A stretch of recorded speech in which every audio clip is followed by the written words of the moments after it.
Hi, Bible భాషానికి స్వాగతం.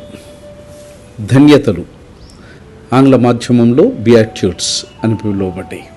బియాట్యూట్స్ అనేటువంటి ఈ ఆంగ్ల పదము లాటిన్ పదమైనటువంటి బియాట్యూయస్ అనే దానిలో నుంచి ప్రాణం పోసుకున్నది. బియాట్యూయస్ అనే లాటిన్ పదం యొక్క అర్థము హ్యాపీ ఆర్ బ్లెస్సెడ్.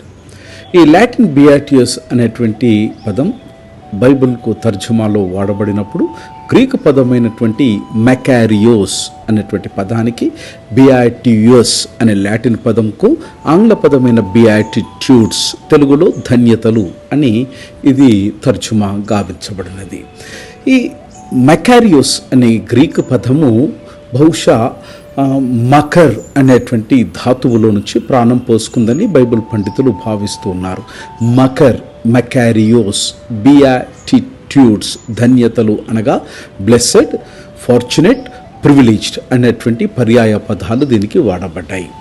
ధన్యుడు లేదా అభాగ్యాల్లో నుంచి విముక్తుడైనటువంటి వాడు లేదా విశిష్టమైనటువంటి స్థితిలో ఉన్నవాడైనటువంటి నానా అర్థాలు దీనికి ఇవ్వబడినది.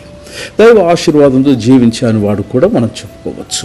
ఈ మెకారియోస్ అనే గ్రీకు పదానికి సరిపోయే పదం ధన్యుడు అని పండితులు భావించినారు. సాధారణంగా ఎవరయ్యా ధన్యులు అనంటే ఇది భౌతికమైనటువంటి సంపదను సూచించదు.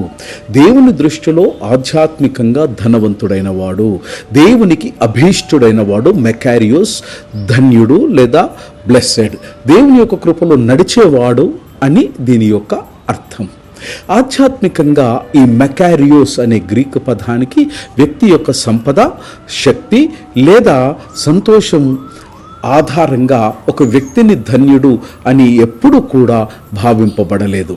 ఆత్మీయమైనటువంటి స్థితి, పరిశుద్ధత మరియు దేవునితో సమాధానంతో నిండిన జీవితం ఆధారంగా వ్యక్తిని ధన్యునిగా చెబుతున్నది మెకారియోస్ అనే గ్రీకు పదము, బ్లెస్సెడ్ అనేటువంటి ఆంగ్ల పదము, ధన్యుడు అనేటువంటి తెలుగు పదం.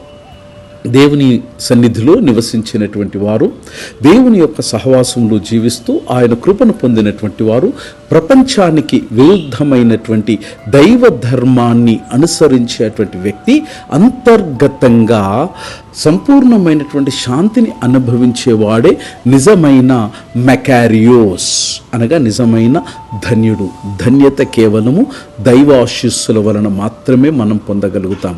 దైవ అనుగ్రహణకు పాత్రలు కావడానికి ప్రయత్నం చేద్దాం. దేవుడు నిన్ను ధన్యునిగా, ధన్యురాలిగా ఎంచినాడు. God bless.